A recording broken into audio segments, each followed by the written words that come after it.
الحمدللہ رب العالمین والصلاة والسلام علی سید الانبیاء والمرسلین اما بعد فاعوذ باللہ من الشیطان الرجیم بسم اللہ الرحمن الرحیم السلام علیکم ورحمۃ اللہ وبرکاتہ۔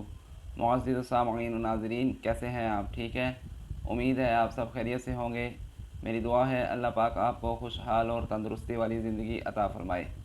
جی ناظرین، آج ہم بات کریں گے واقعہ کربلا کے بارے میں اور اس بہادر شخصیت اور معزز ہستی کے بارے میں جنہوں نے اپنے نانا کا حق ادا کر دیا، جنہوں نے یہ ثابت کر دیا کہ اسلام سے بڑا دین پوری دنیا میں نہیں ہے۔ میری مراد جنتی جوانوں کے سردار، میرے نبی کی جان لخت جگر حضرت امام حسین ابن حیدر سے ہے۔ ناظرین، جب کربلا کے میدان میں ہر ایک شہید اللہ کے دین پہ قربان ہو گیا، پھر نواسہ رسول حضرت امام حسین ابن حیدر میدان میں آتے ہیں اور پھر فوجی یزید کو یہ آواز دیتے ہیں کہ اے ظالموں، میں تمہارے رسول کا نواسہ امام حسین ہوں۔ میں وہ ہوں جس کے لیے اللہ کے رسول نے یہ فرمایا کہ میرا حسین جنتی جوانوں کا سردار ہے۔ مجھے تو تم نے خط لکھ کے بلایا تھا نا، اور تم میں سے بہت سارے ایسے لوگ ہیں جن کے نام ان خطوط پر موجود ہیں۔ وہ لعنتی یزید جو اللہ کے دین کو جھوٹا کہتا ہے، جن سونے کے سکوں کے لیے تم اپنے رسول کے نواسے کو قتل کرنے کے لیے آئے ہو۔ ناظرین، فوج یزید میں یہ بات سن کر ہلچل مچ گئی۔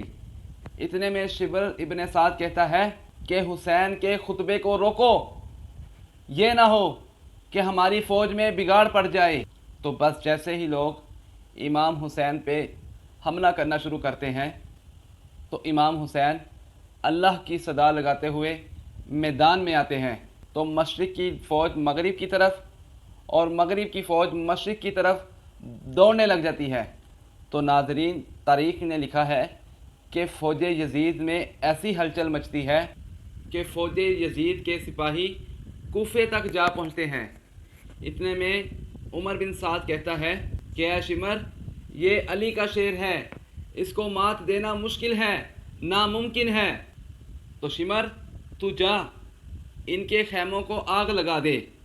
تو پھر کچھ فوج کے سپہ سالار آل رسول کے خیموں کو آگ لگا دیتے ہیں۔ مولا حسین کبھی میدان کی طرف جاتے ہیں تو کبھی خیموں کی طرف جاتے ہیں۔ تو پھر عمر بن سعد اپنے فوجیوں کو کہتا ہے کہ امام حسین کو چاروں طرف سے گھیر لو اور اس پہ حملہ کر دو۔ تو پھر کوئی نیزہ پھینکتا ہے، کوئی تلوار مارتا ہے، کوئی تیر مارتا ہے اور کوئی پتھر مارتا ہے۔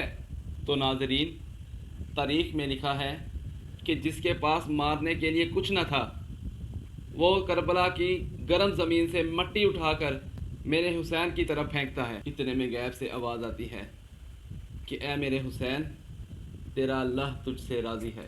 تو پھر امام حسین سن کر اپنی تلوار کو تھام لیتے ہیں۔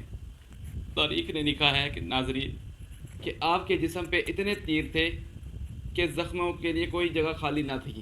اتنے میں ایک ظالم آپ کے سر پہ گھرس مارتا ہے، آپ گھوڑے سے زمین پر گرتے ہیں اور اپنا سر سجدے میں جھکا دیتے ہیں اور مسلسل اللہ کا ذکر کرتے ہیں۔ تو پھر فوج یزید کے کچھ ساتھی جب یہ دیکھتے ہیں کہ امام حسین سجدے میں جھکے ہوئے ہیں تو وہ کہتے ہیں کہ امام حسین کے سر کو تن سے جدا کر دیا جائے۔ لیکن جو بھی امام حسین کے سر کو کاٹنے کے لیے قریب آتا تو ان کو ان کے چہرے میں اللہ کے رسول کا چہرہ نظر آتا۔ اتنے میں شمر آ کے امام حسین کے گلے پہ خنجر رکھتا ہے۔ اتنے میں امام حسین آواز لگاتے ہیں کہ اے شمر، تو جانتا نہیں کہ میں کون ہوں؟ تو شمر کہتا ہے مجھے معلوم ہے، تو فاطمہ بنت محمد کا بیٹا ہے۔ تو امام حسین فرماتے ہیں کہ تو پھر بھی مجھے قتل کر رہا ہے۔ تو شمر یہ کہتا ہے کہ یزید کا یہ وعدہ ہے، جو بھی امام حسین کو مارنے میں بے رحمی دکھائے گا اس کو سب سے زیادہ سونا اور دنیا کا مال دیا جائے گا۔ بس یہ کہتے کہتے وہ امام حسین کی گردن کو کاٹتا گیا، اور وہاں خیموں سے حضرت زینب بی بی مسلسل دیکھتی ہیں کہ حضرت حسین کی گردن پہ چھری چل رہی ہے، اور کچھ بیویاں اپنے سر پہ کربلا کی خاک ڈالتی ہیں، اور پھر ناظرین قیامت خیز منظر سامنے آ گیا۔ امام حسین کی گردن کو کاٹ پہ نیزے پہ بلند کر دیا گیا اور خیموں کو جلایا جاتا ہے، اور پھر تمام آل محمد کی مستورات اپنے اپنے وارثوں کے دیکھ کے رسول اللہ کے دربار میں فریاد بلند کرتی ہیں۔ اور ناظرین آگے قیامت خیز منظر بپا ہوتا ہے۔ اتنے میں عمر بن سعد کہتا ہے کہ جو گھوڑے لاشوں کو پامال کرنے کے لیے استعمال کیے جاتے ہیں ان کو تیار کرو، اور پھر اعلان کرواتا ہے کہ تمام لاشیں پامال گاہ میں بچھائیں، اور کہتا ہے ان لاشوں کو پامال کریں گے۔ جیسے ہی سپاہی علی اکبر کی لاش کے قریب آتے ہیں تو بی بی ام لیلہ کے قبیلے والے کہتے ہیں کہ ان کی ماں ہمارے قبیلے کی ہے، ہم ان کی لاش کو پامال نہیں ہونے دیں گے۔ تاریخ نے لکھا ہے ناظرین کہ نواسہ رسول حضرت امام حسین کا جسم اطہر لاوارثوں کی طرح کربلا کی زمین پہ رکھ دیا جاتا ہے، تو مشرق کے گھوڑوں کو مغرب کی جانب اور مغرب کے گھوڑوں کو مشرق کی جانب دوڑایا جاتا ہے۔ ناظرین میرا دل نہیں ساتھ دے رہا کہ میں ان الفاظ کو کیسے بیان کروں۔ حضرت امام حسین کا جسم پامال کر دیا گیا، امام حسین کی پسلیاں ٹوٹ جاتی ہیں، اور لعنتی فوجی یزید کے سپاہی یہ آواز بلند کرتے ہیں کہ ہم نے آج آل رسول سے بدلہ لے لیا۔ ناظرین وہ یہ نہیں جانتے کہ قتل حسین اصل میں مرگ یزید ہیں۔ اسلام زندہ ہوتا ہے ہر کربلا کے بعد۔